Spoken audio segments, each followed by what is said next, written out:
Alright.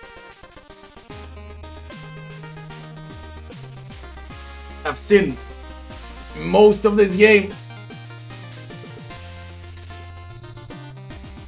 And we can do a review for...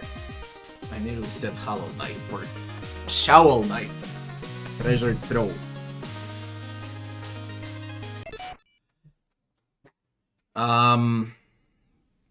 What's Shovel Knight? It's a classic 2D pixel art platformer. And a very good one.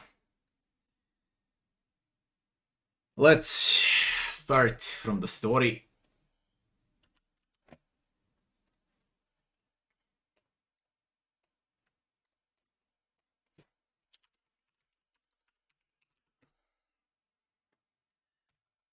It's a comedy.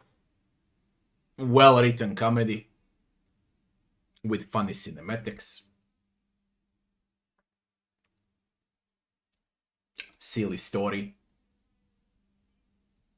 Ram the bad guys. Save the girl. Save the world.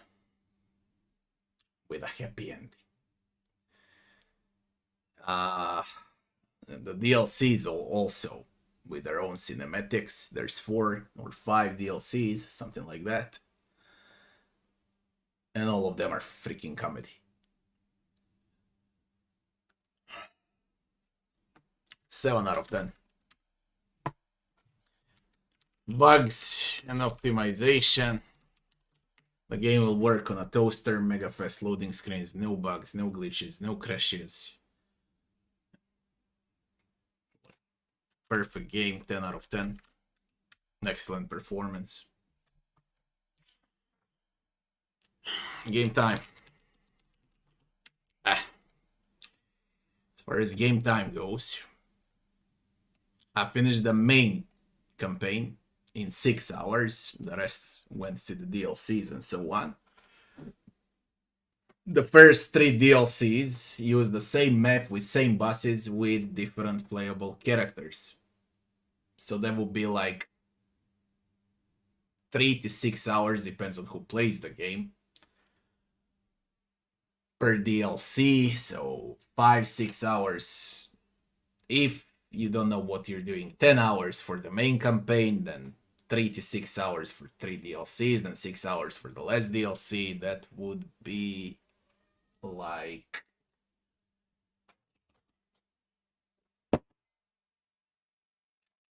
above 20 hours. Plus there's challenges, different type of challenges, so you can easily ram up 3 hours over there also.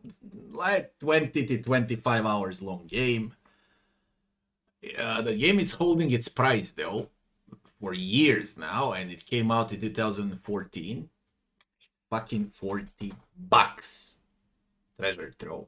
I got it for $9, and I would not recommend paying $40 for this game. Alright? Even though if it spawned Hollow Knight, if it spawned a lot of different games, very successful games, Hollow Knight actually copied everything from Shovel Knight. And even the boss fights, character design, everything, and it made it more serious. So Hollow Knight was a mix of a Shovel Knight and a 2D Souls-like in a Metroidvania, and it took a lot from Shovel Knight. Okay. While Shovel Knight is a classic platformer with a main map and stages. I don't know if there is replay value, maybe for speedrunners. On that hilarious price out of $40 after 8 freaking years, then just wait. It's 10 out of 10 if you can buy the game like I did for $9, $10. For $40, and I'm gonna rate it with $40 price, because that's what Steam says. No matter that I bought it for 10. Again, I would give it 10 out of 10 for me. But considering Steam price, this is 5 out of 10. No freaking words. The game is just uber expensive for 8 years. And it's indie, and it's pixel art, and it's 2D, and it's a platformer. Enough said. It's way too fucking much. 10 out of 10 if you can find it on sale. Big sale, 80%. Game difficulty. Hard game. Boss fights are easy. And there's a lot of bosses in the game. Fighting enemies is also easy, but platforming is a pain in the ass, and that's because of the game mechanics, and most of your deaths will be in platforming. I killed most of the bosses on the first attempt, less boss on a second attempt, so combat is not that satisfying. Alright, it's really not that satisfying, but platforming is what's gonna get you killed. Ej, za 5 minut. Even though it's a silly game, it's a hard one. But boss fights are like 8 out of 10. Maps and graphics. Maps and graphics. What you see here is the DLC map. All DLCs have main world map where you can go pick your missions, okay? All of them.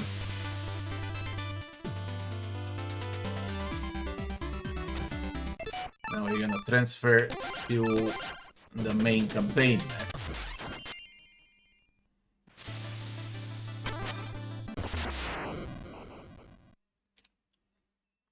Okay, so the main map is quite big. It looks big, but it covers like, let me see, 1, 2, 3, 4, 5,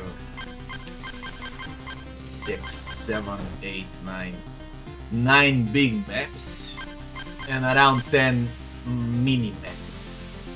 Okay, what they covered is every color that exists. Okay, underwater, in the air, castles, dungeons, all colors, basically.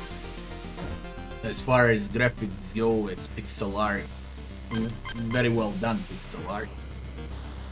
UI is very simple because the game mechanics are simple, game controls are very simple. You basically use 2 buttons in the entire game, movement and 2 buttons, jump and attack. That's about it.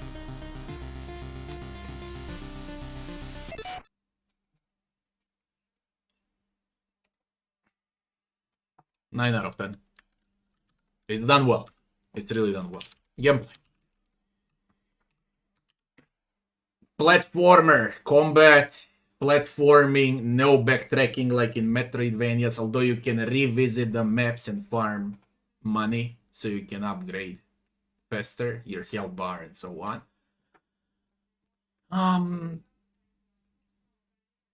Is it fun? Considering that it spawned Hollow Knight, and that Hollow Knight copied a lot from Shovel Knight, and it's not only Hollow Knight, it's a lot of other games, okay. It's a very innovative and unique game with unique gameplay. Retro style, but with new mechanics. Considering it came out in 2014. As far as gameplay goes, it's from checkpoint to checkpoint, platform, fight, find the boss, kill the boss, loot, upgrade, and up you go. There are also speed maps, okay, how fast you can finish the map, chase maps, loot maps, boss maps, challenges, tons of different challenges. Most of them are platforming challenges. Very few of them are combat challenges.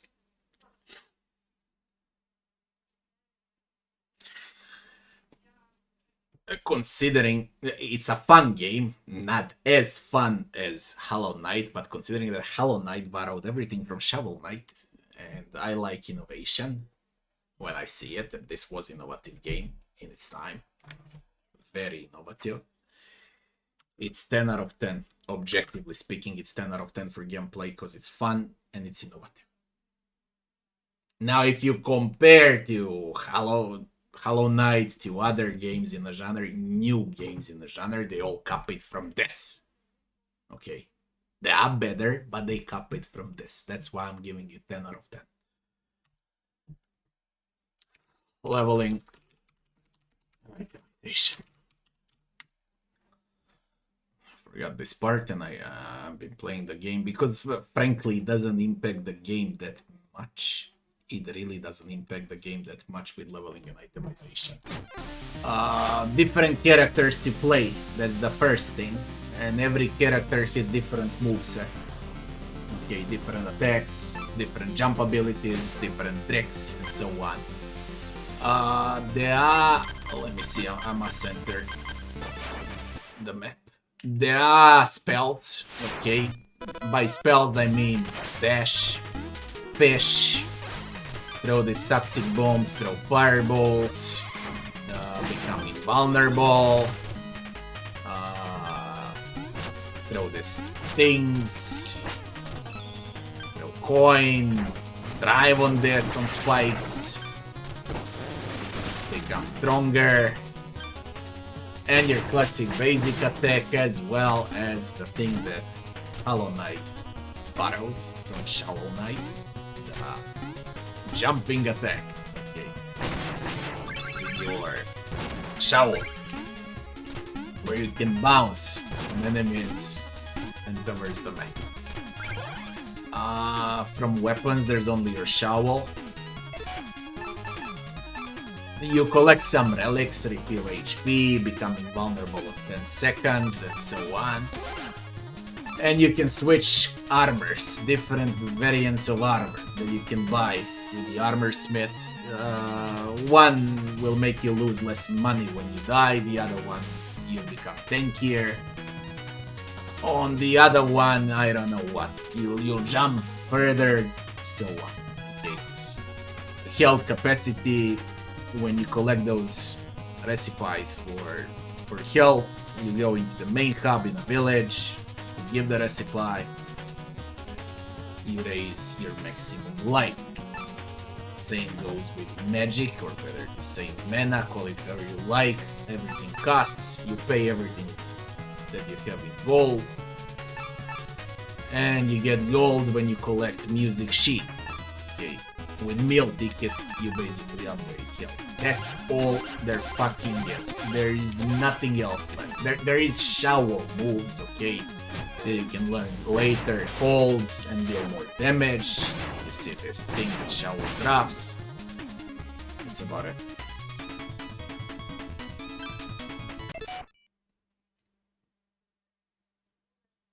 No experience gain. That's everything there is. Very simple game. 7 out of 10. NPCs and enemies.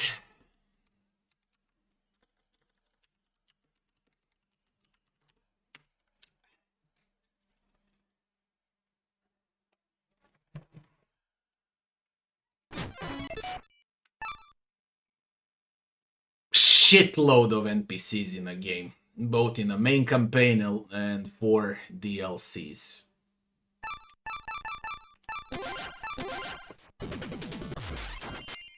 Comedy. Only comedy with them. No matter who you speak with, it's gonna be comedy. Okay. That's how the writing is.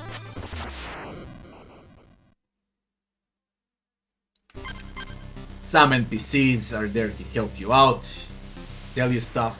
Others are just there so you can laugh. Okay. As far as bosses go, there's like 7 or 8 mini bosses and 1, 2, 3, 4, 5, 6, 7, 8, 9, 10, 11 main bosses, or 12. And like 7-8 mini boss, around 20 boss fights in the game, give or take. All unique, and again they're there for comedy. As far as enemies go, for a short game like this, it's not a short, it's like medium length for this type.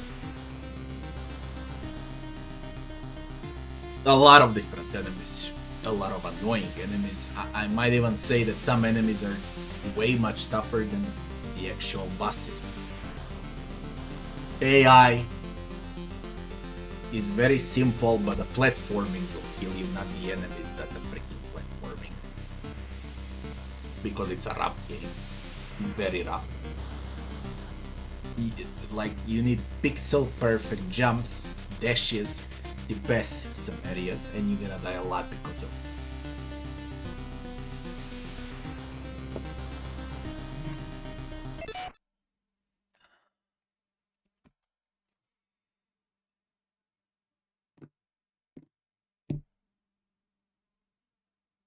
I do not know what to give for this. Okay, I don't know.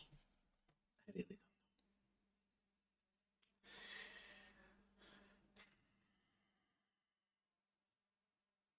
I've seen a lot of bosses in this game that were made for the first time. Okay, in this type of game that later was used by a lot of Metroidvanias. A lot. Okay, those movesets, design of bosses. It was really an innovative game. This one.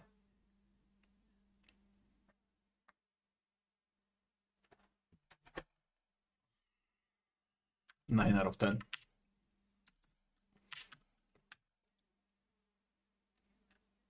Music and sound. Zero voice acting. Great sound effects for pixel art. And very good music. With I don't know how many different tunes. Only for the main campaign there's like 40 or 50. Then the DLCs. I don't know. This game easily could have around 100 different tunes. It's just fucking crazy. For those that enjoy music like this, they're gonna love it. 9 out of 10.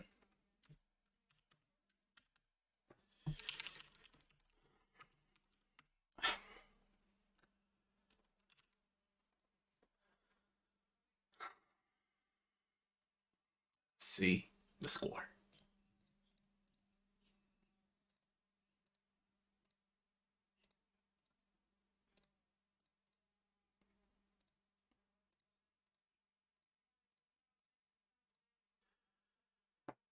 $74 points.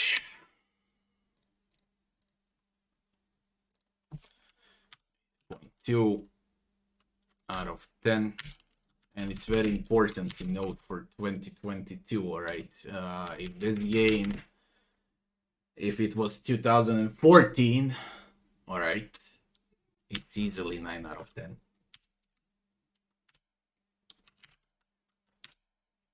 In the year it came out, it's easily 9 out of 10. What lowered the score a lot? Repetitive DLCs. Okay, they're using the same map only with a different character, different playable character. Voice acting, no voice acting at all. Hilarious price. It's $40 after 8 years. I just don't believe it. Okay, that it's $40 after 8 years. That's what killed the score. It would be 8.5, 8.6 out of 10 for 2022. But easily when it came out in 2014, it was epic. One of the best games in 2014. Especially indie games. Probably the best indie game in 2014 would be Shovel Knight. this game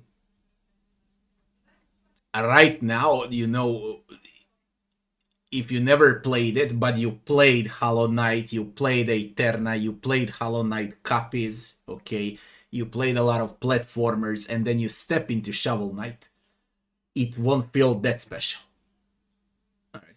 But if you played it in 2014, and then all of those other games came out after it, you would see that there is Shovel Knight in every freaking game that's a 2D platformer. Doesn't matter if it's platformer, Metroidvania, classic Metroidvania, and so on.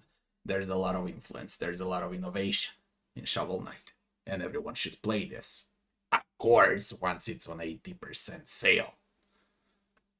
It ain't worth more than $10. It just ain't. Simple as that. It's a small, fun comedy game.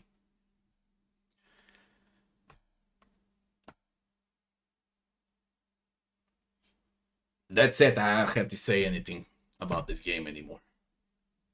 It's good. It's really good. I liked it a lot. But I'll never replay it in my life. Because I played way too many games like this.